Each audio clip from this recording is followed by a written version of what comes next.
Welcome to 5 minute Friday episode 2। हरेक शुक्रबारको दिन 5 मिनटमा एउटा टपिकलाई एक्सप्लेन गर्ने कोसिस गर्छु मैले। त्यसैले यो सिरिजको नाम हो 5 मिनट फ्राइडे र आज हो यसको एपिसोड 2 र आज हामी डिस्कस गर्छौँ केको बारेमा? फ्ल्याट अर्थ। यो एउटा कन्सेप्ट हो जुन कन्सेप्टले यो भन्छ कि हाम्रो अर्थ राउन्ड छैन, हाम्रो अर्थ गोलो छैन, हाम्रो अर्थ चेप्टो छ। Our earth is flat. जहाँ हाम्रो सूर्य र चन्द्रमा भनेको दुईटा ठुल्ठुलो एलइडी बल्बहरू हुन् जुन कि माथि लाछन् र यो चेप्टो अर्थको माथि यसरी घुम्छन् हाम्रो सूर्य र चन्द्रमा। त्यसपछि आउँछ हाम्रो एटमोस्फियर। हाम्रो एटमोस्फियर भनेको एउटा यस्तो डोम सेपको एटमोस्फियर हो जसमा ताराहरू भनेको गभर्मेन्टले लगाएको एलइडी बल्ब्स हो। एन्ड यो म्याप के हो भनेपछि this is a wrong map. No, नियत इल्ले। And this is the right map according to flat earth society, जहाँ यी सेन्टरमा आर्कटिक छ, त्यसपछि अलिअलि सबै कन्टिनेन्ट्सहरू र सबभन्दा बाहिरपट्टि चाहिँ एन्टार्क्टिकाको वाल छ, लाइक आइसको वाल जसलाई कसैले पनि क्रस गर्न सक्दैन। That is the edge of the world होइन। त्यो भनेको हाम्रो संसार त्यहाँ सकिहाल्छ, त्योभन्दा उता कोही जान सक्दैन। त्यो आइस वाललाई कसैले पनि क्रस गर्न सक्दैन, including the night king. Dragon भए पनि नाइट किङले क्रस गर्न सक्दैन। गेम अफ थ्रोन्सको रेफरेन्स हो, जसले बुझ्छ। त्यसपछि आउँछ फ्ल्याट अर्थहरूको आर्गुमेन्ट कि किन लाग्छ तपाईँहरूलाई कि अर्थ चेप्टो छ। And the only argument they have is I can't see the round earth. मैले हेर्दाखेरि त चेप्टो नै देखिरहेछ, यो डाँडा काँडा यो सबै कुराहरू मैले हेर्दाखेरि त चेप्टो नै देखेछ। I don't see the curve. म त यस्तो गोलो भएको देखिरहेको छैन अर्थलाई।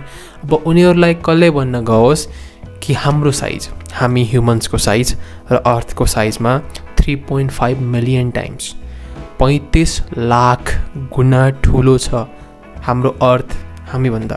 But no, earth is flat. त्यसपछि आउँछ प्रुफ्स र प्रुफमा पनि यही हो, सम पुरानो old city Maps.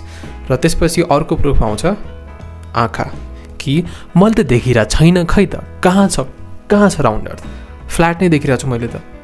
That is the single proof they have, simple. त्यसपछि आउँछ यिनीहरूको आर्गुमेन्ट कि ग्लोब अर्थ किन मेक सेन्स गर्दैन, अर्थ गोलो किन छैन होला भनेर यिनीहरूलाई सोद्धाखेरि दे थिङ्क कि अर्थ गोलो भयो भने त तलबाट पानी तल खसिहाल्नु पर्ने, प्लेन यस्तो गरेर जाँदाखेरि प्लेन तल डाइभ भइहाल्नु पर्ने, अन्टार्क्टिकाको मान्छे तल खसिहाल्नु पर्ने, अस्ट्रेलियामा मेरो साथीहरू छन् सबै तल खसिहाल्नु पर्ने। द क्वेसन इज तल कहाँ खस्नु पर्ने, कहाँ ग्राभिटी छ कि छैन। ग्राभिटी कहाँ जाओस्, के गरोस् ग्राभिटीले, ग्राभिटीको काम के हो? मैं क्या करूं, फिर जॉब छोड़ दूं? And now why the flat earth theory is really stupid.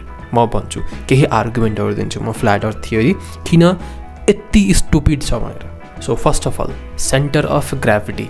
ल मानिहाल, ठिक छ, अर्थ फ्ल्याट नै छ, चेप्टो नै छ भनेपछि सेन्टर अफ ग्राभिटी कहाँ हुन्छ? यसको सेन्टर अफ ग्राभिटी हुन्छ नर्थ पोलमा, यानि कि सेन्टरतिर। त्यसको मतलब यो हो कि तपाईँ इफ अन्टार्क्टिकातिर चढ्न खोज्नुहुन्छ भनेपछि तपाईँलाई लाग्छ कि म माथि चढिरहेको छु, ग्राभिटी अझै स्ट्रङ्गर हुँदै जान्छ and no one can reach Antarctica. कोही पुग्नै सक्दैन अन्टार्क्टिकासम्म। त्यसपछि आउँछ ट्रिज र यो कुरा मैले बहुत पहिले हेरेको थिएँ, युट्युबमा हेरेको थिएँ। वाट इफले राम्रोसँग सम्झाएको थियो यसको बारेमा र यो आर्गुमेन्टको क्रेडिट चाहिँ वाट इफ च्यानललाई जान्छ। तर यस, ट्रिजहरू डायगोनली ग्रो हुन्छन्। For example anti gravity grow हुन्छन्।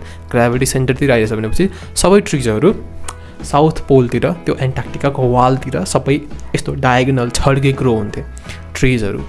ग्राभिटीको त्यो हो।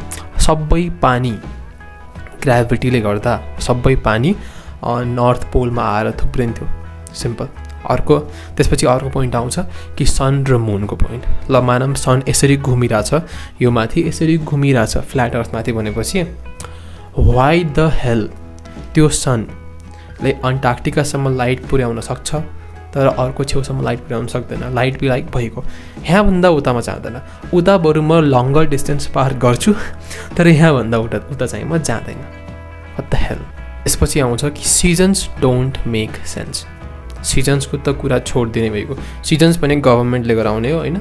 उनीहरूले एसी अन गरिदियो भने जाडो हुन्छ, उनीहरूले हिटर अन गरिदियो भने गर्मी हुन्छ। त्यही हो फ्ल्याट अर्थ भयो भने।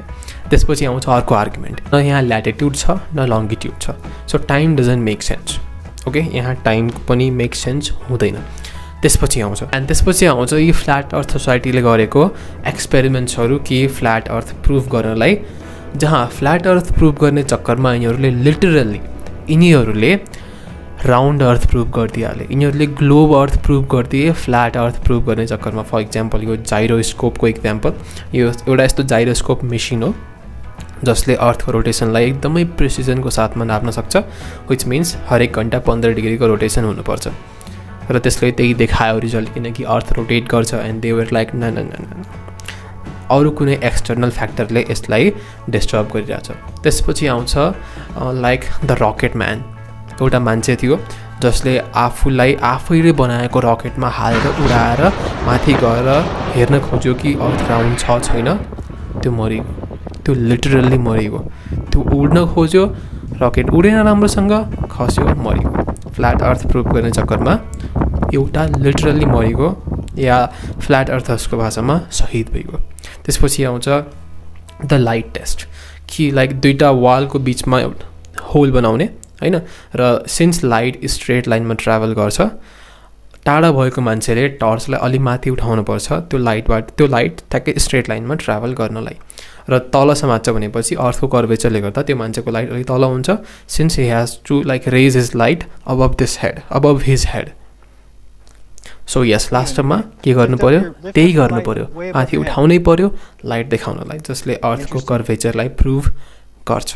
साथीहरू अस्ट्रेलियामा छन् होइन, मेरो साथीहरू छन्, अलिअलि भयो नि अस्ट्रेलियामा छन्। रोहन तिमी अस्ट्रेलियामा छौ, मलाई थाहा छ। त्यसो भए मेरो साथी त तल खसिसक्नु पर्ने होइन र, अस्ट्रेलियातिर त अस्ट्रेलिया तल हो भनेपछि gravity works in the centre. हाम्रो जुन राउन्ड अर्थ छ यसको सेन्टरमा लाग्छ ग्राभिटी चारैतिरबाट। प्लेनहरू पनि जसरी यहाँ उड्छ त्यसै गरी त्यहाँ उड्छ, किनकि ग्राभिटी अर्थको सेन्टरतिर लाग्छ, ग्राभिटी तलतिर लाग्दैन, अर्थको सेन्टरतिर लाग्छ। र हाम्रो हिन्दुइजममा पनि केही रिलिजियस एस्पेक्टहरू छ जसले भन्छ कि अर्थ इज फ्ल्याट, बट त्योभन्दा धेरै यस्तो प्रुफहरू हुन्छ जसले भन्छ अर्थ इज राउन्ड।